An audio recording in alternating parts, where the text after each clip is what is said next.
So the 3 steps, you're ready for the 3 steps? If you're ready, put in the chat. You're ready. I am ready. Yeah. Step number 1, reduce investing in liabilities. And this is kind of a very obvious thing based on what we are saying right now. Reduce the investment in liabilities. That is step number 1. Like people are like, oh, I want to invest in crypto. I want to invest in stock market, and give me ideas for stock market. Give me ideas for real estate. But here is the thing. I'll explain that. Okay. Reduce investment in liabilities. So step number 1. So here is the thing. Imagine you are paying 30% in credit cards, in consumer debt. You have 30% in consumer debt. Do you know what Warren Buffett is able to generate through his portfolio annually? So you're paying annually 30%. This guy called Warren Buffett, who's supposed to be a very, very smart guy, who's one of the greatest investors of all time, he's only able to generate between 20 to 30, and it could be 27, but 20 to 30% annualized return. Sometimes it's lesser than that. What does that mean? It means the best investment, if you have credit card, if you have high interest, about 10%, 15% loans, paying that off and stop investing in liability is the number 1 fastest path to financial freedom. Why? Because this is putting you, like right now, imagine you are in a hole. This is digging you into a much bigger hole, and much bigger hole, and much bigger hole on a moment-to-moment basis. Banks are counting money every moment. And you're getting into bigger and bigger liabilities. Why? Because you have 30% return, which almost no human, with very few exceptions, probably I could count them on my finger, people who are able to bring more than 30% annualized return. So do you understand that? So if you have consumer credit card, if you have high interest rate personal loans, paying that off is the number 1 thing that you could do to get to financial freedom. I know you might have been looking for like fascinating idea that would get you to be a millionaire next week. And I know you're not like that. You're a long-term thinker. But please understand that this is absolutely critical. The second thing is, once you have the high interest rate consumer debt handle, then number 2 is invest in cash flow generating assets. And what are the assets that we could invest in? I'll tell you so many ways to invest in a second. But before that, step number 3 is let assets create assets. Let's say, for example, you invested in a cash flow generating property. So you like if you are in Europe, US, listening to me, or India listening to me, there are different people listening from different countries, or some Asian countries, Vietnam. If you're listening to me from Vietnam, you could potentially build asset portfolio in real estate, generating cash flow every month. And I'll talk more about how to do that in a future video. But if you are able to create cash flow from your real estate property, that as in, let's say, even if it's a small amount, let's say you have a real estate property that you're renting, and from that you are generating, let's say, $100 cash flow. And you put that money into a long-term stock. Something like let's say, for example, an Apple or Microsoft or something like that has long-term potential that you see, right? And all of a sudden, what happened? This asset, this is just a concept, and I'll get you to the technical things and advanced details in this rest of the video and like in the future videos. If you're curious about it, let me know in the chat and I will. So now this asset is generating a cash flow that is creating an asset that is generating a cash flow or an additional intrinsic value. Does this make sense? Those are the 3 steps. Reduce investment in liabilities, number 1. Very simple. Focus on it and send energy to that. Send focus to it. And all of a sudden, your energy will be flowing in that direction. You will finish the liabilities really fast. And then you start investing in assets. And then you are going to let those assets create even more assets for you. That is a principle. So I'm going to share with you a sure short formula for financial freedom. So in order for you to get to financial freedom, like we need to keep doing this. And how do you strategically get there? So one is, this is really important. Sounds too technical. Spend less than you earn. Spend less than you earn. Too fancy, right? I know it's too simple, but people don't follow it.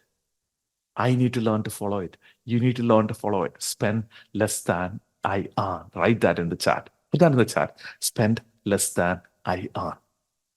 Make it as a habit. So what happened? I don't know whether you remember this. There is something called Parkinson's law. So let's say you are making $1,000 or even $500 when you're a teenager, when you're really young. That is your income. And when you got your first job, let's say you got $2,500. When you are 500, you are kind of $1,000, kind of like scrapping, like basic expenses. Everything goes away. You had a broken car. You kind of figured out a way to survive and everything, but you are able to balance it with $1,000. Let's say, and if you are from a different country, translate this currency into your own salary, in your own income, your own business, cash flow, whatever. Okay. And when you started getting $2,500, what happened? All of a sudden, you started saving $1,500, right? All of a sudden, you're like, oh my gosh, I'm saving $1,500.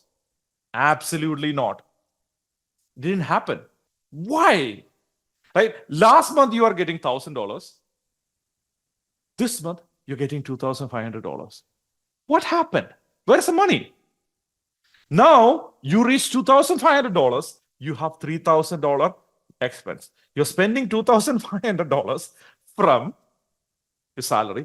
And now the bank has figured out a way like, oh, you are a high potential financial puppet, somebody who could work for us. So they gave you a credit card and now you're spending $500 more than your salary. Does it resonate with you? And if you're not spending like that, I'm not saying you are, but some of you might be, a lot of you might be, it's possible. So just check it out. And then all of a sudden, you got promoted. You make $10,000. You're an IT professional. You are a senior person. You have a business. You make a lot of money. And all of a sudden, the situation has changed. Life has changed, right? Because you know that you are spending $3,000, but you become like really financially educated. And because of that, what did you do? You started saving $7,500 a month. Yes? Is that what happened? No. What happened is now you're spending $11,500. Do you see the problem? Do you see the challenge? What is going on with us? It's not your fault. Let me tell you, let me be the first one to tell you it's not your fault. This is how the financial system is designed to keep you poor. They want you to be poor.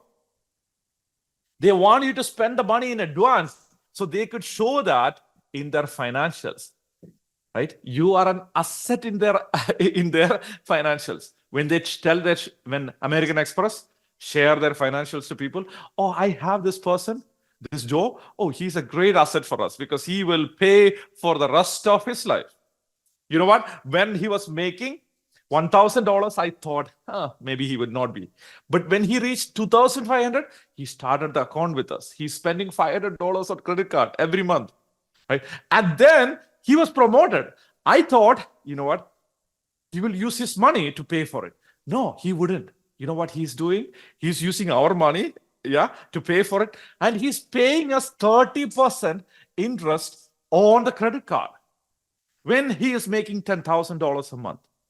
So now Every month he's spending $1,500 in credit card, and then some other expenses.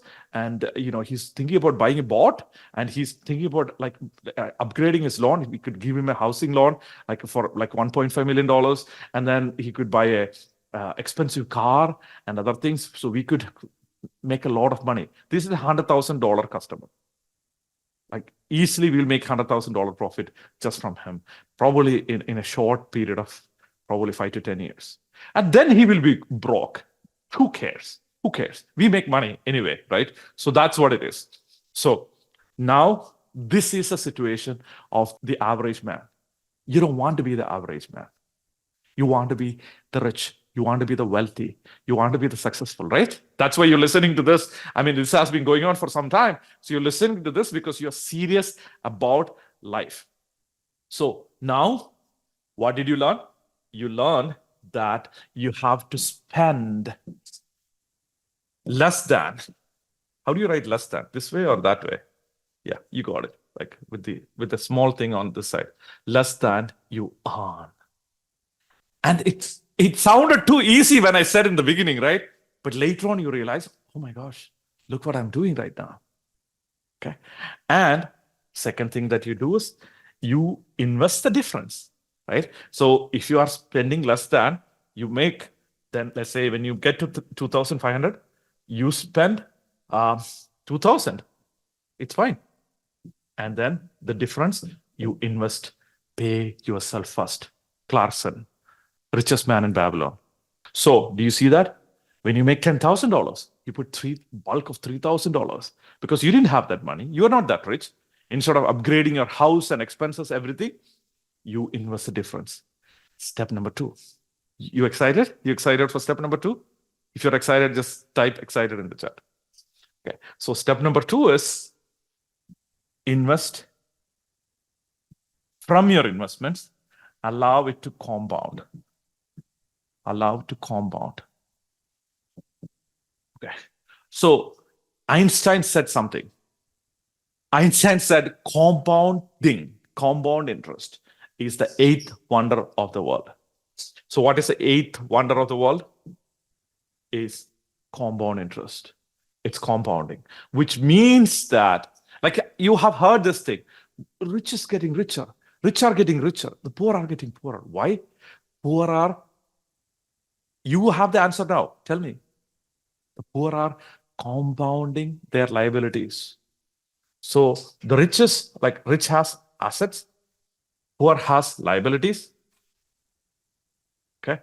Rich are compounding their assets, poor are compounding their liabilities. Rich is becoming richer, poor are getting poorer. I know this is very unfair. That's why I'm sharing this video with you so you could break this chain. And final step number 3 is keep investing until you reach financial freedom. Until you reach financial freedom, you keep investing and reinvesting until you reach there. So there are 3 levels as a financial journey. As we are concluding, there are 3 levels of journey that you go through. One is financial stability. Find out what is stability for you. Rather than trying to shoot for financial freedom in the beginning, shoot for financial stability, which is the amount of money that covers your food, accommodation, and basic expenses. So that is financial stability. So stability. And instead of looking for financial freedom, try to achieve that financial stability. Let's say if you don't work anymore, will you be able to have financial stability for the rest of your life? Figure that number, what it is, and get to that number. So at that point, you know what?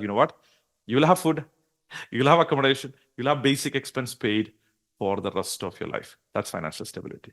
Are you with me? Good. Second step is financial confidence. So financial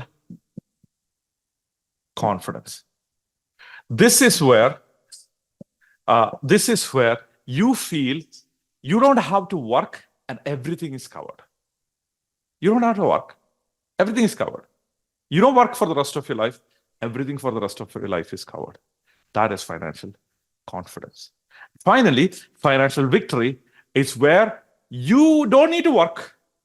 Everything that you think you want, everything that you dream of is covered.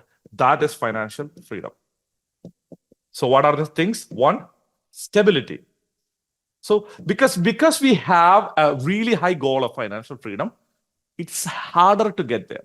That's why we shoot for stability as the first part of the journey. Second part of the journey, and what are the places that we could invest? I'll share that in a second. But before that, stability. And the second thing is confidence. Third thing is victory. Okay, financial victory. That is how you travel towards it. So first you make sure that everything, the basic expenses, everything is paid for. Second is like you could buy everything that you want reasonably, like your reasonable expenses. It's all paid without you working. Third step is financial victory, where you can live your dream life and still be okay. So once you have that critical mass, define that critical mass, what it is. Stability, what is it? For confidence, what is it? For victory, what it is? And start building assets towards that.